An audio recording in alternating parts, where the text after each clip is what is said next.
இன்றைக்கி அண்ணாமலையை அப்படி ரவுண்ட் அப் பண்ணிட்டாங்க. ஸோ அண்ணாமலையுடைய ஃபியூஸ் பிடுங்கப்பட்டதுன்னு எடுத்துக்கலாமா? எப்போ பிடிக்கிட்டாங்க ஃபீஸை. ஓகே, பிடுங்கினது மட்டும் இல்லை, அசைன்மெண்ட்டும் கொடுத்துருக்காங்க டிடிவியை கூப்பிட்டு வரணும். ஓகே, கூட்டு வந்துருவாரா? அது அவர் தான் எப்படி அவர் கொடுத்தவனே எடுத்து கொண்டாண்டின்ற மாதிரி எந்த அளவுக்கு அந்த சைடு கொண்டு போனாரோ. இப்போ அவர் கேட்பார்ல டிடிவியே, உன் பேச்சை நம்பி தான் நான் முதலாளியை பகச்சிக்கிட்டேன், இப்போ எந்த மூஞ்சை வச்சுக்கிட்டு நான் எடப்பாடி தான் அடுத்த முதல்வர்னு சொல்கிறது என்ன நினச்சிக்கிட்டு இருக்கிறீங்க, நினச்சி பேசுகிறீங்கன்னு வரும்.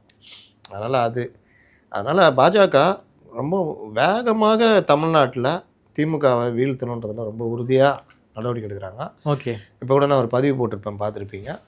அவர் அமித்ஷா சென்னையில் வாரத்தில் ஒரு நாள் தங்கணுன்ற முடிவுலாம் அந்த அளவுக்கு வந்துட்டாங்க. வெஸ்ட் பெங்கால் சென்னை அவங்களுடைய குறி.